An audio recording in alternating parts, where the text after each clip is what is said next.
The father carries his autistic daughter to a pit full of ants and leaves her there. Hours later, a white horse lies down beside her. But first, if you love animals as much as we do, subscribe to the channel so you won't miss any heartwarming stories. Thanks. Now back to our story. At the edge of Montana's Bitterroot Valley, where the mountains rose like sentinels against the sky, Whispering Pines Ranch sprawled across 500 acres of pristine land. Behind ornate wrought-iron gates and tastefully hidden security cameras stood a mansion of imposing white columns and immaculate gardens. This was the kingdom of Maxwell Grant, whose name adorned hospital wings, charity foundations, and whose presence commanded respect at every government function across the state. Inside these walls, where Persian rugs absorbed footsteps and crystal chandeliers cast fractured light, there existed a silence too perfect to be natural. Staff moved like ghosts, their eyes trained downward when the master passed. The west wing of the second floor remained locked at all times, its thick oak doors guarding secrets that nobody dared to question. Behind those doors lived 8-year-old Lily Grant. On this particular morning, as dawn painted the mountains gold, Lily sat cross-legged on her bedroom floor, arranging 23 smooth stones in a perfect circle. Her delicate fingers, pale as alabaster, worked with mathematical precision. The stones had to be exactly right, all equidistant, all positioned according to an internal logic only she understood. She hummed a single note, unwavering, as she worked. Lily's room was a study in contradiction. Expensive toys, lined custom shelves, untouched. A canopy bed with hand-embroidered linens remained perfectly made, while a nest of blankets in the corner showed the indent of a small body. The windows were covered with blackout curtains, allowing only thin slivers of light to pierce the darkness. In one corner, a sensory swing hung from a reinforced ceiling mount, gently swaying in the still air. A knock at the door disrupted her pattern. Lily's hands froze mid-air, her humming intensified, and her body began to rock slightly. Mrs. Winters entered with practiced quiet, carrying a tray of food. The elderly housekeeper had been with the Grants for 15 years, her weathered face a map of kindness that life hadn't managed to erase. "Good morning, little flower," she whispered, setting the tray down carefully, making sure not to cast a shadow over Lily's stone circle. "I brought your breakfast, the soft eggs, just how you like them." Lily didn't look up, but her humming decreased in volume, acknowledgement in her own language. Mrs. Winters had learned to understand these subtle responses over the years, especially since Catherine Grant's disappearance 18 months ago. Catherine. Even thinking the name caused Mrs. Winters' throat to tighten. She had been the heart of this cold mansion, the only one who truly understood Lily's unique way of experiencing the world. Catherine had filled notebooks with observations about her daughter's preferences, triggers, and the little victories that others might not recognize as milestones. She had transformed Lily's room into a sanctuary, each element carefully chosen to provide comfort and security. And then one morning she was gone. Maxwell claimed she had left them, abandoned her family for a lover no one had ever seen. But Mrs. Winters had known Catherine for over a decade. The woman had dedicated her life to her daughter. The official story rang hollow, like a funeral bell with no body to mourn. "Your father will be in meetings all day," Mrs. Winters said, gently. "Would you like to visit Silverlight later? The weather is perfect for the gardens." At the mention of Silverlight, Lily's fingers paused. Her eyes, a startling shade of blue, briefly flickered toward the window. Silverlight was a majestic, white Andalusian horse who had once been Catherine's. Since her disappearance, the animal had shown an unexpected affinity for Lily. During the rare occasions when the child was permitted outside, the horse would approach cautiously, maintaining a respectful distance that somehow seemed to comfort, rather than frighten the girl. "I'll come back in an hour, little flower," Mrs. Winters promised, her hand hovering near Lily's hair, but never quite touching it. Touch could be overwhelming for the child, and Mrs. Winters respected these boundaries fiercely. Downstairs, Maxwell Grant strode through the great hall, barking orders into his phone. Tall, with silver-streaked dark hair and the lean physique of a man who conquered mountains for recreation rather than joy, he emanated authority. 3 men in expensive suits trailed behind him, clutching portfolios and nodding at his every word. "The permits need to be expedited," he was saying. "I don't care what environmental impact study they want. That land needs to be cleared by next month." He paused as he noticed Mrs. Winters descending the stairs. "Is she eating?" Mrs. Winters nodded. "Yes, sir." "Good." He turned away, conversation already forgotten. "Make sure she stays in her room. Today, I have important clients visiting. I thought perhaps she might benefit from some fresh air, sir. Perhaps the garden, to see Silverlight. Dr. Morris suggested regular outdoor time would help with..." Maxwell's face hardened. "Dr. Morris is no longer consulted on my daughter's care. I've made that perfectly clear, haven't I, Mrs. Winters?" The housekeeper lowered her gaze. "Yes, sir." "Excellent. Now, gentlemen, to the study." Maxwell continued toward the east wing, his voice fading as he outlined profit projections for a new development. Mrs. Winters watched him go, noting how the light seemed to dim in his wake. When Catherine was alive, music had filled these halls. Lily had been slowly emerging from her shell, guided by her mother's infinite patience and understanding. Now, silence reigned, broken only by Maxwell's commands and the occasional whispered conversations among staff who knew better than to question why Dr. Morris had been dismissed, or why Lily no longer attended her specialized therapy sessions. 4 hours later, Mrs. Winters used her key to open Lily's door again. The girl had moved from her stone circle to the window seat, where she sat perfectly still, her forehead pressed against the glass. From this vantage point, she could just make out the paddock where Silverlight grazed. "They've gone for lunch in town," Mrs. Winters said conspiratorially. "We have an hour at least. Would you like to visit him?" Lily didn't respond verbally, but she slid from the window seat and stood waiting, her small hands opening and closing at her sides, her way of expressing anticipation. Mrs. Winters helped, her into a light jacket, never rushing, allowing Lily to process each step. Together, they made their slow way down the back staircase, through the kitchen, and out the service door that led to the gardens. The Montana spring air was crisp and sweet, carrying the scent of pine and wildflowers. Lily paused at the threshold, overwhelmed by the sensory shift from her controlled environment to the open world. Mrs. Winters waited patiently, allowing the child to adjust to the brightness, the sounds of birds, the feel of the breeze against her skin.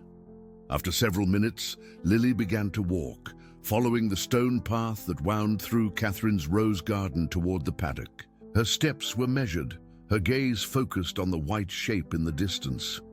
Silverlight noticed their approach immediately. The horse lifted his proud head, ears forward, and moved toward the fence with surprising grace for such a large animal. He stopped several yards from the fence, lowering his head slightly, as if in greeting. Lily stopped too, maintaining the distance that felt safe to her. For several minutes, girl and horse remained still, regarding each other across the space between them. Then, with deliberate movements, Lily reached into her pocket and withdrew a small red apple Mrs. Winters had slipped her in the kitchen. "Would you like to offer it to him?" Mrs. Winters asked softly. Lily placed the apple on the flat top of the fence post, then stepped back, resuming her silent observation. Silverlight approached cautiously, his movements fluid and gentle. He stretched his neck forward, nostrils flaring as he caught the scent of the fruit. With delicate precision, he took the apple, his lips carefully avoiding any contact with the fence. A small sound escaped Lily's throat. Not quite a laugh, but something close to delight. Mrs. Winters felt her heart constrict. These moments had become so rare since Catherine's disappearance. Maxwell's increasing restrictions had further isolated Lily, whose condition demanded consistency and gentle support, not confinement. "He remembers you," Mrs. Winters murmured. "He always remembers." As the horse chewed contentedly, his dark eyes remained fixed on Lily. There was something in that gaze, a watchfulness, an awareness, that sometimes sent shivers down Mrs. Winters' spine.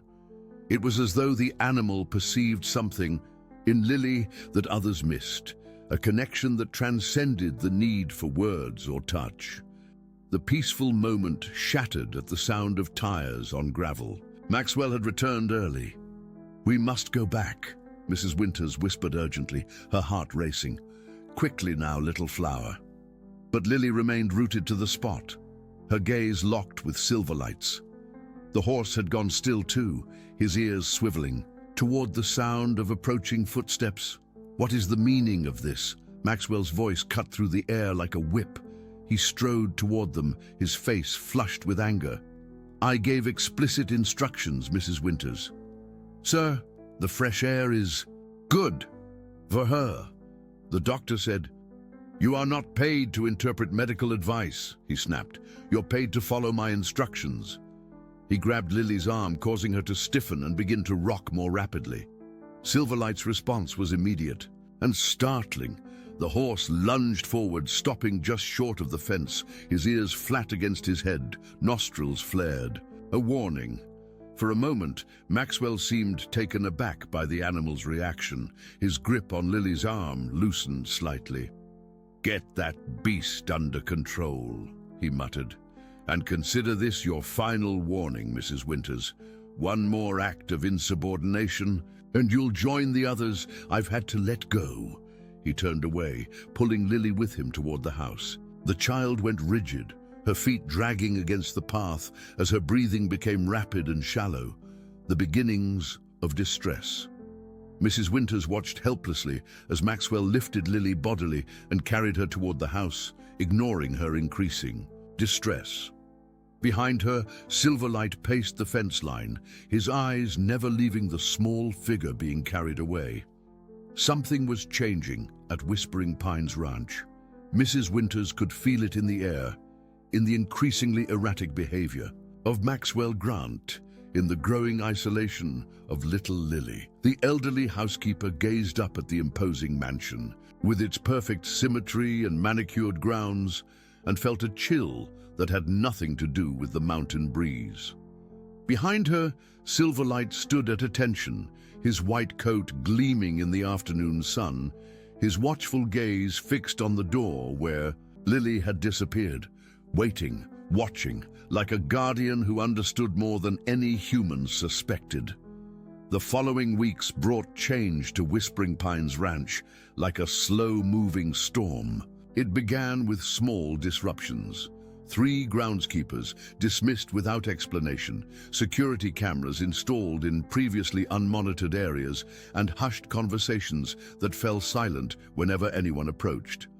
Most troubling was the construction. At the far eastern edge of the property, where workers erected a new access gate leading to an overgrown clearing surrounded by dense pine forest.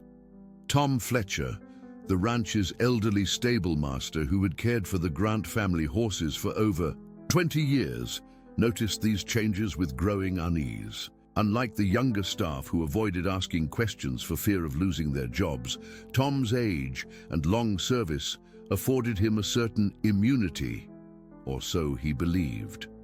On a cool Tuesday morning, as mist clung to the valley floor, Tom was grooming Silverlight when Maxwell Grant entered the stables. The businessman rarely visited this part of his property, preferring to delegate all matters concerning the animals to his staff.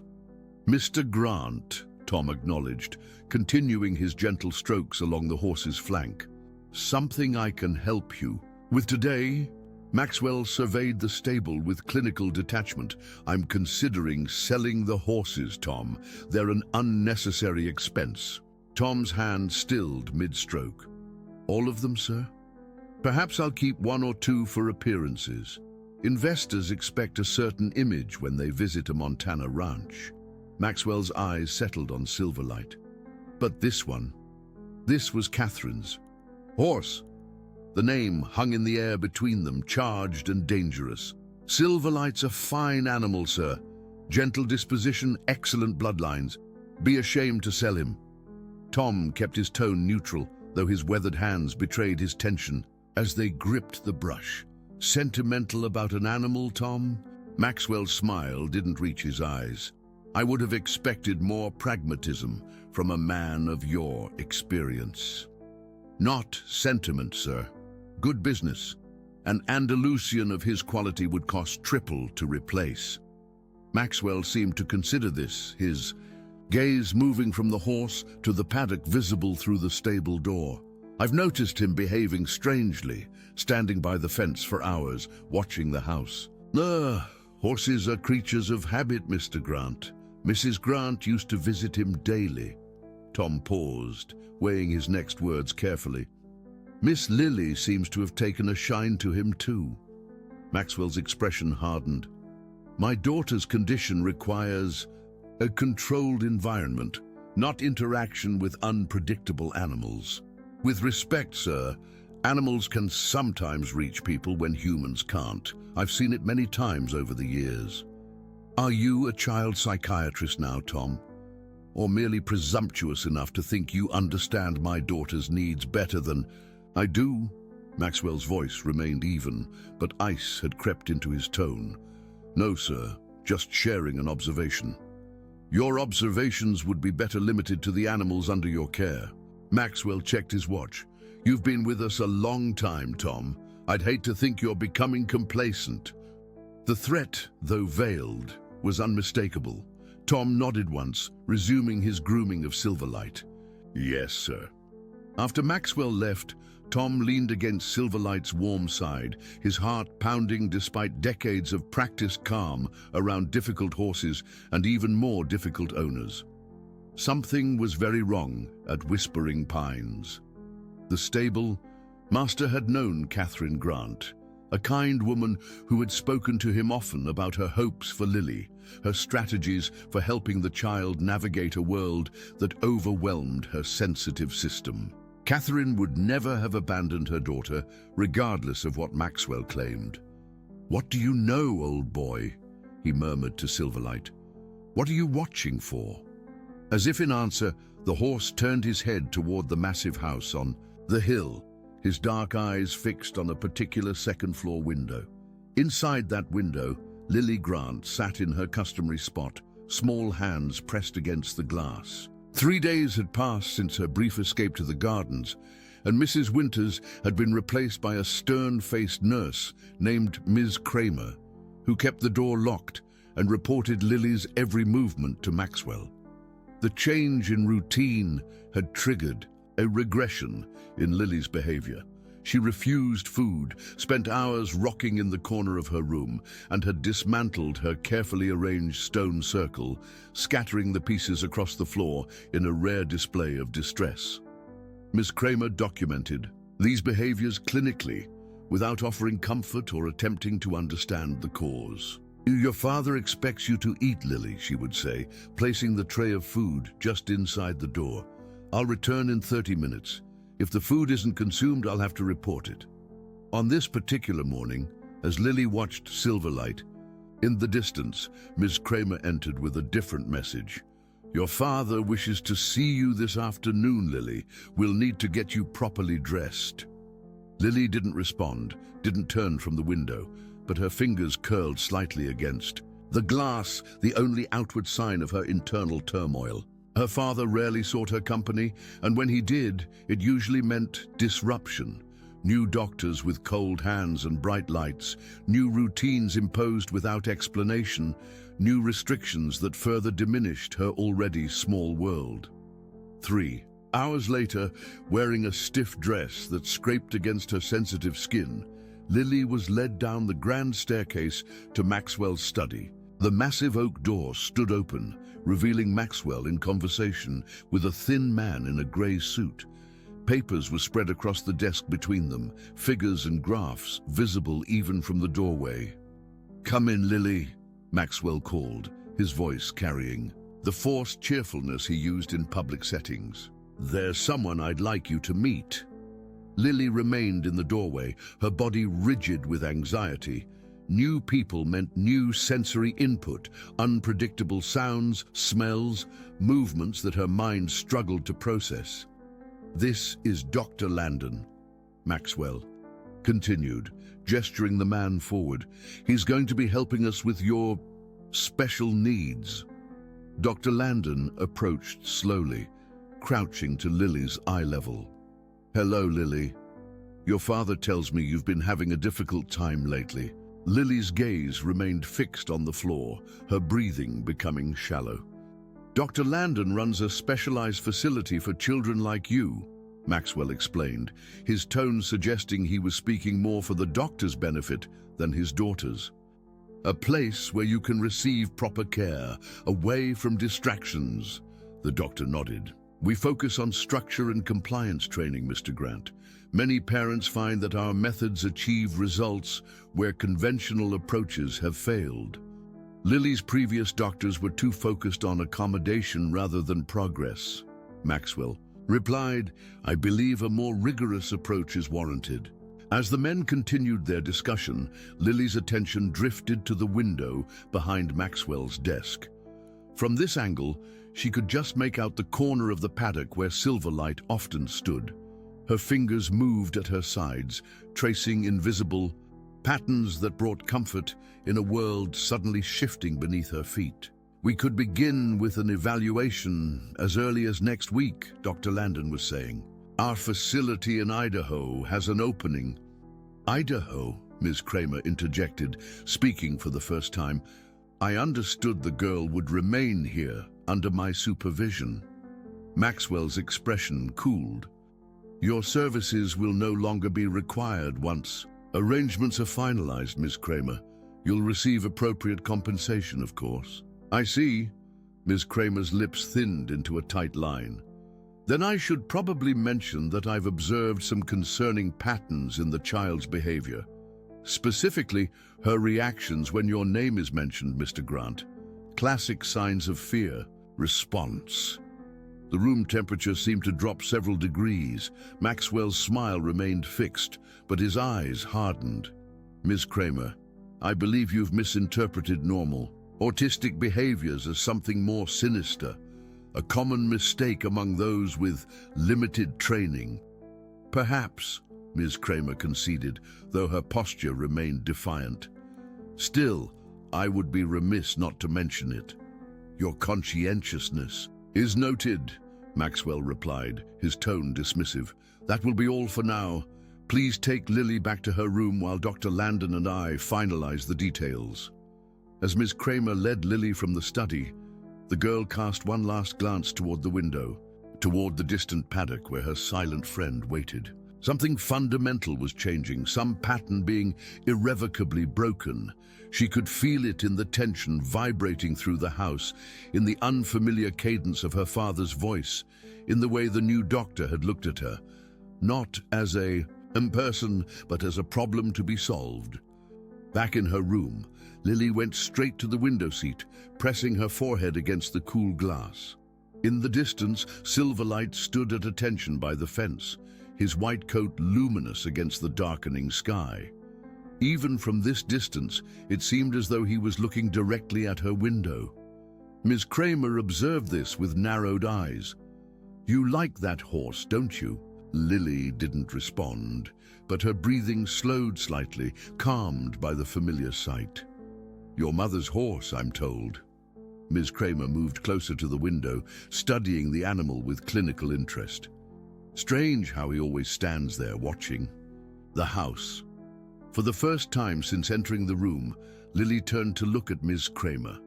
The brief eye contact, so rare from the child, startled the nurse. "Do you know where your mother is, Lily?" Ms. Kramer asked softly. Lily's gaze returned, to the window, to Silverlight. The horse had moved closer to the fence now, his attention seemingly fixed on something beyond Lily's field of vision. Miss Kramer followed the child's gaze, noticing movement at the edge of the property. A small group of men were gathered by the newly constructed gate, Maxwell Grant's distinctive figure, easily identifiable among them. "What's happening over there?" Ms. Kramer murmured, more to herself than to Lily. She watched as Maxwell gestured toward the dense woods beyond the gate, his body language animated in a way it rarely was around the house. Later that evening, after Lily had finally fallen into an exhausted sleep, Miss Kramer made her way to the kitchen under the pretense of preparing a cup of tea. Tom Fletcher sat at the staff table, his weathered hands cradling a mug of coffee, his expression troubled. "You're the horseman," Ms. Kramer stated, keeping her voice low. "The one who's been here for years." Tom looked up, assessing her with careful eyes. "Tom Fletcher, stable master," he confirmed. "And you're the new nurse, Patricia Kramer." She sat opposite him, posture straight, hands folded on the table. "I have some questions about this place, and about Catherine Grant." Tom's expression remained neutral, but his fingers tightened around his mug. "Mrs. Grant left over a year ago. Not much else to tell." "That's the official story," Ms. Kramer agreed.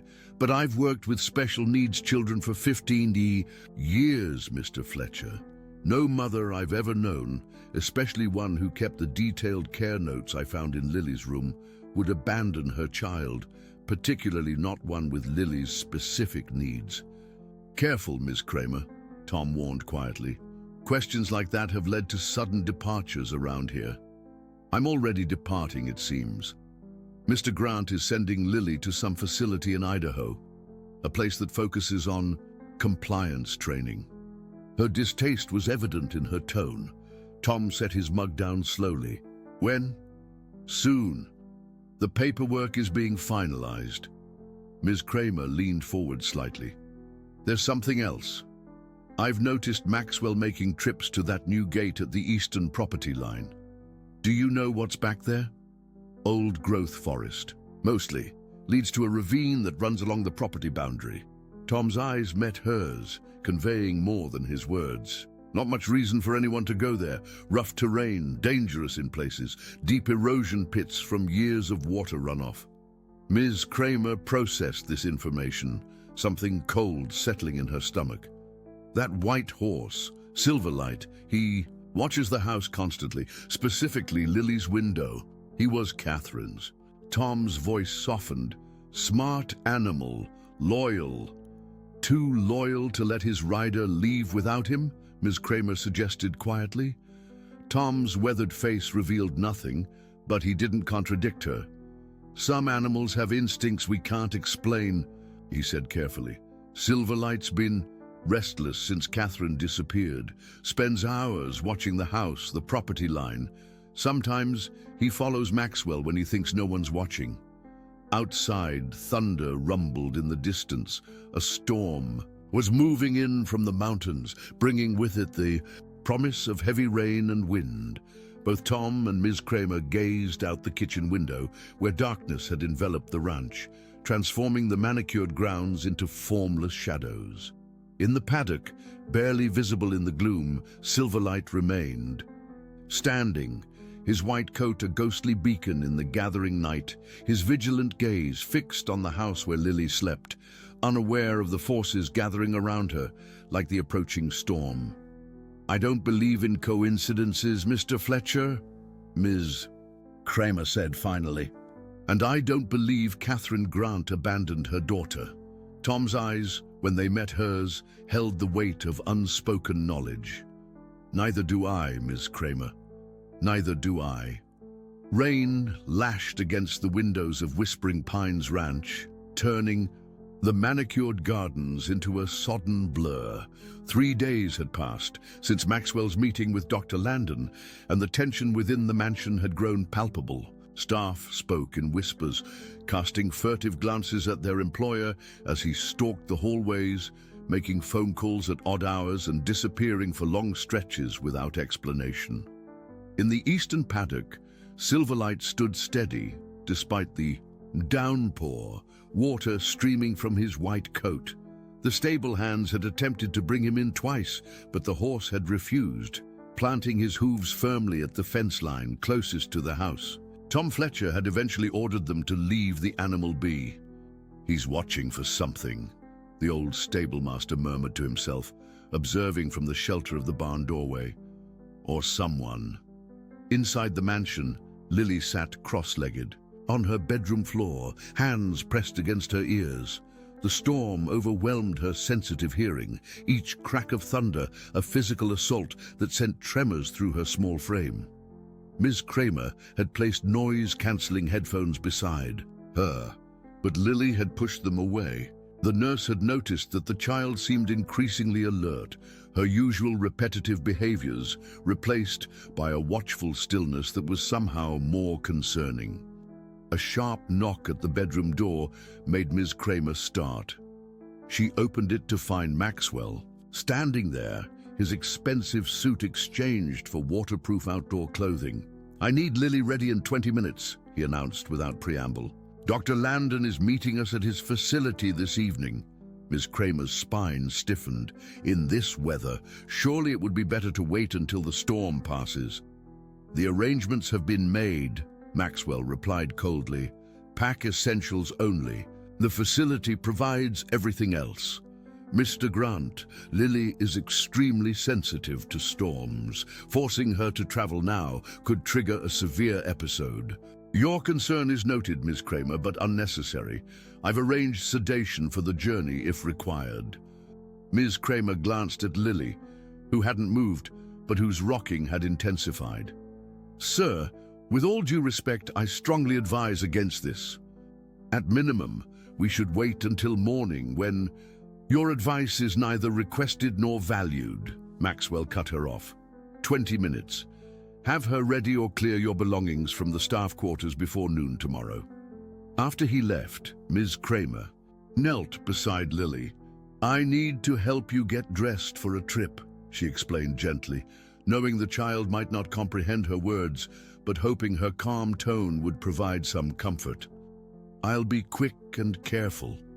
Lily's blue eyes, so like her mother's, fixed on Ms. Kramer with unusual focus. For a brief moment, the nurse had the unsettling impression that the child understood far more than anyone suspected. As Ms. Kramer helped Lily into warm clothes, she spoke in a low, urgent voice. "I don't know if you understand me, Lily, but I don't think this is right. That place your father is taking you, I've made some calls, their methods..." She hesitated, aware of the line she was crossing. "They're controversial, restrictive, not what your mother would have wanted for you." Lily's fingers suddenly gripped Ms. Kramer's wrist, a startling gesture from a child who typically avoided touch. The pressure was light, but deliberate, lasting only seconds before Lily withdrew her hand and resumed her passive state. The interaction left Ms. Kramer shaken. She finished dressing the child in silence, mind racing through limited options. As a temporary nurse with no legal standing, there was little she could do to prevent Maxwell from taking his daughter wherever he pleased. Still, the growing knot of dread in her stomach couldn't be ignored. Making a sudden decision, she reached for her phone and sent a brief text to the number Tom Fletcher had given her during their kitchen conversation. "Moving Lily tonight. Idaho facility, something's wrong." The reply came almost immediately. "Back entrance, 15 min." Downstairs, Maxwell waited in the grand foyer, speaking tersely into his phone. "The paperwork is complete. We'll arrive by midnight." "Yes, discretion is appreciated. The financial arrangements are as discussed." He ended the call as Ms. Kramer descended the stairs with Lily. The child walked with shuffling steps, her body rigid with tension, eyes cast downward. "Where are her things?" Maxwell demanded, noting the absence of luggage. "You said essentials only," Ms. Kramer replied. "I've packed her medication, comfort items, and a change of clothes in my bag." She patted the large shoulder bag slung across her body. "Will I be accompanying you to the facility?" Maxwell's smile was cold. That won't be necessary. Dr. Landon has specialists who will take over Lily's care upon arrival. He checked his watch. The car is waiting. We're behind schedule. I should at least help her settle in, Miss Kramer persisted. The transition will be extremely difficult. Lily responds to familiar routines and... Your employment terminated as of this moment. Ms. Kramer, Maxwell cut in smoothly. Your final paycheck will be mailed, along with a generous severance package contingent upon your discretion regarding family matters. Thunder cracked overhead, causing Lily to flinch violently. Maxwell gripped her arm, his fingers digging into her soft flesh. Let's go, he said, pulling her toward the door. Miss Kramer stepped forward. You're hurting her, Mr. Grant. Mind your own business, he snapped, yanking Lily more forcefully when she resisted. Come along, Lily, now. The child's breathing quickened, her free hand flapping in distress. Maxwell's expression darkened. Enough of this nonsense, he muttered, bending to lift Lily bodily from the floor. Lily let out a high, keening sound, the first vocalization Miss Kramer had heard from her. The noise seemed to enrage Maxwell further. Be quiet, he hissed, carrying her struggling form toward the door. Ms. Kramer watched helplessly as they disappeared into the rain, Maxwell shielding himself with an umbrella, while Lily's small face was left exposed to the downpour. The black SUV waiting in the circular driveway had tinted windows and an unfamiliar driver. No medical personnel were visible. The moment they were gone, Ms. Kramer ran through the kitchen and out the service. Entrance, rain immediately soaking through her uniform. The employee parking area was empty except for her old sedan and Tom Fletcher's truck, but Tom wasn't there. Panic bloomed in her chest as she scanned the darkness, rain plastering her hair to her face. The stable lights were on, but there was no sign of movement. The paddock where Silverlight had stood vigilant for days was empty. Tom, she called, her voice lost in the howling wind. A sudden flash of lightning illuminated the grounds, revealing something she hadn't noticed before.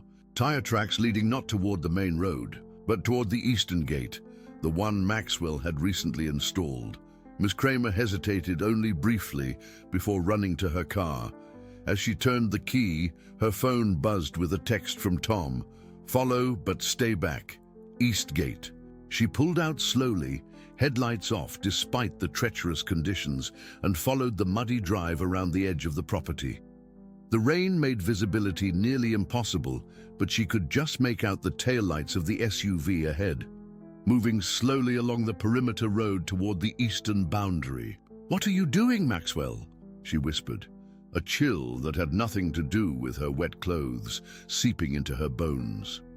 The SUV stopped at the gate, which stood open despite the storm. Maxwell emerged, pulled Lily from the back seat, and spoke briefly to the driver. The ET vehicle then turned around and headed back toward the main house, while Maxwell, carrying his struggling daughter, proceeded on foot through the gate and into the dense woods beyond. Miss Kramer parked her car behind a maintenance shed and followed on foot, keeping low and using the trees for cover.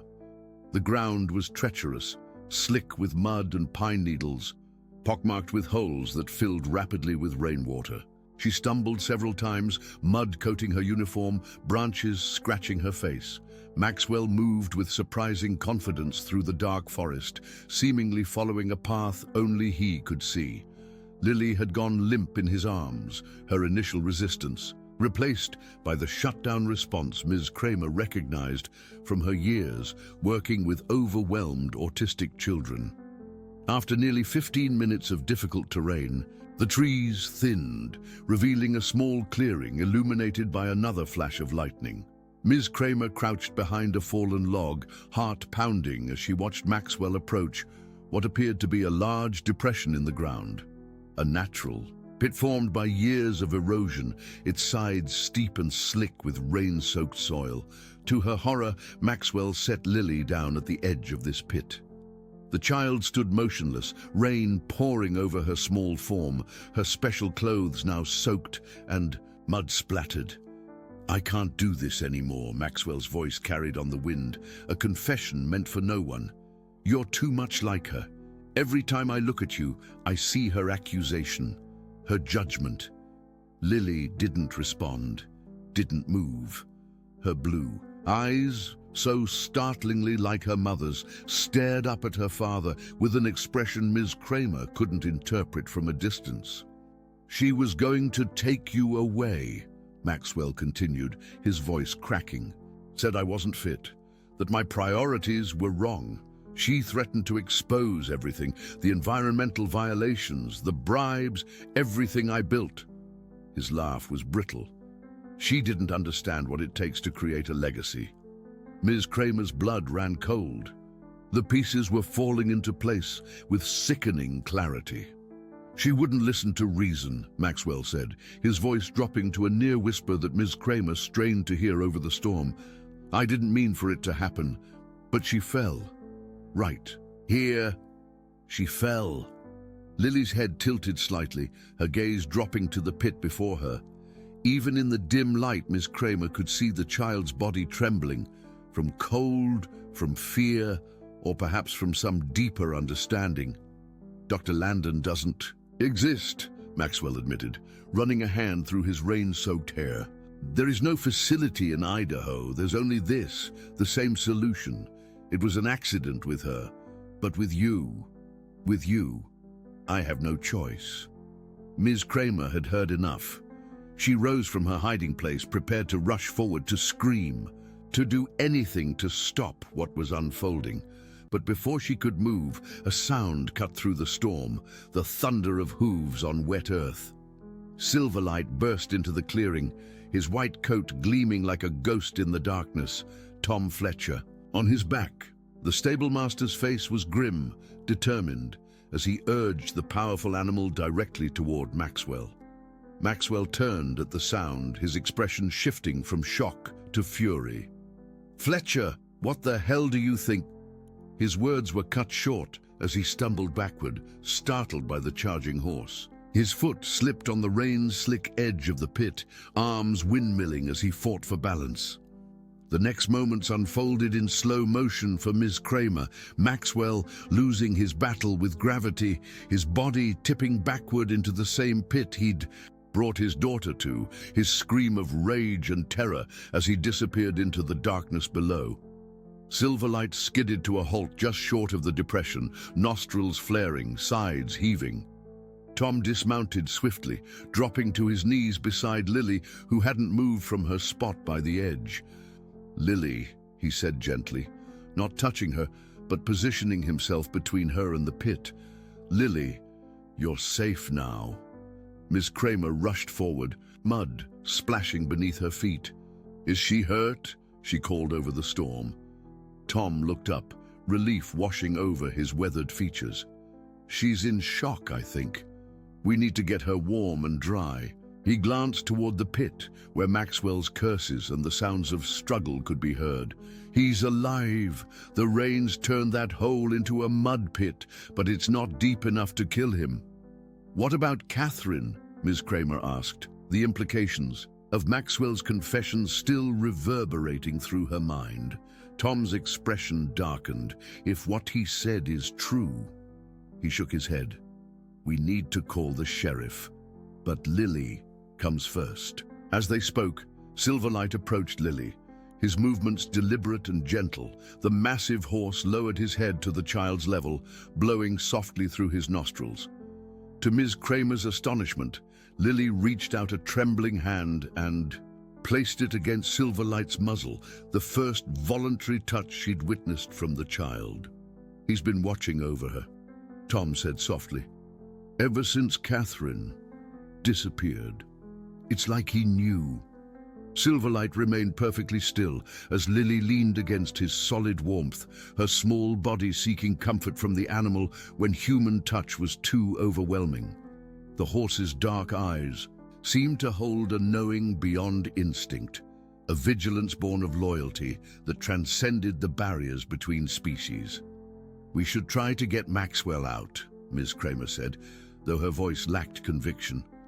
The sheriff will need... Let him wait. Tom interrupted, his tone hardening. "The pit's not dangerous, just muddy and uncomfortable. After what he planned for his own daughter, a few hours of discomfort seems fitting." Thunder cracked again, but this time Lily didn't flinch. Sheltered against Silverlight's solid presence, with Tom's steady hand nearby but not touching, she seemed to find a center of calm in the chaos of the storm. "Tom," Ms. Kramer said suddenly, "at the edge of the pit." "What's that?" "The stable." Must have followed her gaze to where a pale object protruded from the mud, partially exposed by the heavy rain runoff. He moved closer, careful of his footing on the slippery edge. "It's cloth," he said, voice tight. "White cloth, like Catherine's favorite shawl," Ms. Kramer finished, remembering the photographs she'd seen in the house. The one she wore in all the family portraits. From below, Maxwell's shouts had turned to pleading. "Help me out of here, Fletcher, damn you! There are snakes down here!" Tom ignored him, his weathered face set in lines of grim determination. "Ms. Kramer, can you ride?" "Enough to stay on," she confirmed. "Take Silverlight. Get back to the house, call Sheriff Dawson directly, not dispatch, him personally. Tell him to bring cadaver dogs to the east clearing. Tell him..." Tom's voice caught. "Tell him I think we've found Catherine Grant." Maxwell's voice rose in panic. "What are you saying? It was an accident. She fell. I never meant..." "Save it for the sheriff," Tom called down, no pity in his voice. "I've worked for liars before, Mr. Grant, but none as dangerous as you." Ms. Kramer approached Silverlight, cautiously, aware that moving Lily from her source of comfort might trigger distress. To her surprise, the child allowed herself to be lifted onto the horse's back, her small hands instinctively gripping his mane. "I'll stay with her," Tom promised, helping Ms. Kramer mount behind Lily. "Go straight back. Stay on the path. Silverlight knows the way even in this storm." As if understanding the situation's urgency, the white horse moved forward with deliberate care, picking his way through the treacherous terrain with Lily and Ms. Kramer on his back. The child remained unusually calm, her body swaying naturally with the horse's movements, her eyes fixed forward as if seeing beyond the stormy night to something only she understood. Behind them, Tom stood guard over the pit where Maxwell Grant continued to plead his case to deaf ears, and where the earth, softened by the relentless rain, had begun to reveal its long-held secret. Silverlight carried his precious cargo through the darkness, his white coat a beacon against the storm-blackened forest, his steady gait a promise of safety amidst chaos. With each step away from the clearing, he brought Lily closer to a truth that had been waiting to be discovered, and to a future beyond the silent walls that had confined her for too long. 3 months after the stormy night at Whispering, Pines Ranch, golden autumn light filtered through maple trees along Cherry Creek Road, illuminating the modest farmhouse where Lily Grant now lived with Patricia Kramer. The property, though smaller than Maxwell's estate, offered something the mansion never had: genuine warmth. In the paddock beside the barn, Silverlight grazed contentedly, occasionally lifting his head to check on the small figure sitting cross-legged. Under a nearby oak tree, Lily had changed since leaving her father's house, still largely nonverbal, still arranging objects in patterns only she understood, but with an openness that Patricia recognized as healing. Sheriff Mark Dawson's police cruiser pulled into the gravel driveway. He stepped out carrying a file folder, his weathered face now a familiar sight. "Morning, Patricia," he called, climbing the porch steps. "Thought you'd want to know? Maxwell Grant is looking at life without parole. The forensic evidence, coupled with Tom's testimony, sealed his fate." Patricia's hands tightened around her coffee mug. "And they're certain about Catherine. As certain as science allows," Dawson confirmed gently. "The remains in that pit were definitely Catherine Grant's. Blunt force trauma consistent with Maxwell's claim that they argued and she fell, What contradicts his story is the evidence of him burying her afterward instead of calling for help. And then carrying on for 18 months as if nothing happened, Patricia added bitterly, isolating Lily, firing anyone who asked questions. Tom Fletcher's blue pickup appeared in the driveway. At 72, the former stable master had finally retired, using his modest savings to rent a small cabin just down the road. Each morning he arrived to help with Silverlight and spend time with Lily. "Sheriff," Tom greeted with a nod. "Bringing good news, I hope?" "The best kind," Dawson confirmed. "It's official. Maxwell's going away for good." Inside the farmhouse, sunshine spilled across simple, functional furnishings. Patricia had worked with Dr. Reynolds, Lily's developmental specialist, to create an environment that balanced structure with gentle sensory input. On the refrigerator door hung a photograph of Catherine Grant, smiling, vibrant, sitting astride Silverlight, that Tom had salvaged from the ranch. When Lily entered the kitchen, her movements were deliberate, but no longer rigid with anxiety. She approached the counter, where Patricia had placed green apple slices, arranged in the spiral pattern she preferred. "Sheriff Dawson and Tom are here," Patricia said, gently. "They have news about your father." Lily continued arranging her apple slices, but her hands paused briefly at the mention of Maxwell, acknowledgement without distress. "The DA found Catherine's journals in Maxwell's safe," Dawson explained. "She'd been documenting his business practices and her concerns about how he treated Lily. She was planning to take Lily and leave, file for sole custody." "She was trying to protect her daughter," Patricia said, a lump forming in her throat. "She succeeded in the end," Tom observed, his gaze resting gently on Lily. "Just not the way she planned." A soft sound drew their attention. Lily had pushed her plate aside and was opening the small communication binder Dr. Reynolds had created for her.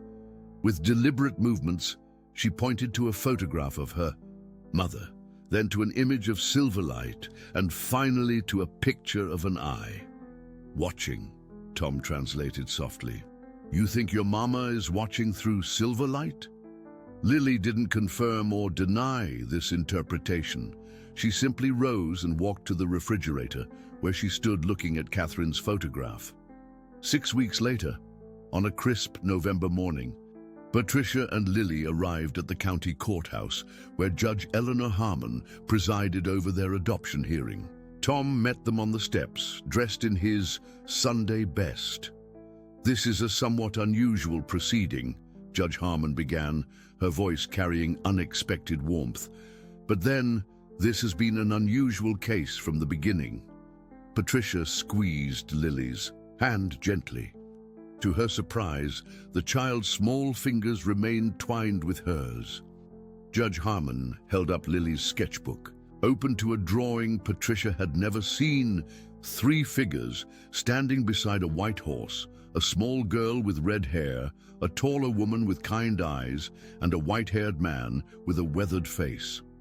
Dr. Reynolds submitted this as evidence of Lily's conception of family, the judge explained. "I find it quite persuasive. Therefore, it is the finding of this court that the adoption of Lily Catherine Grant by Patricia Ann Kramer serves the best interests of the child and is hereby approved."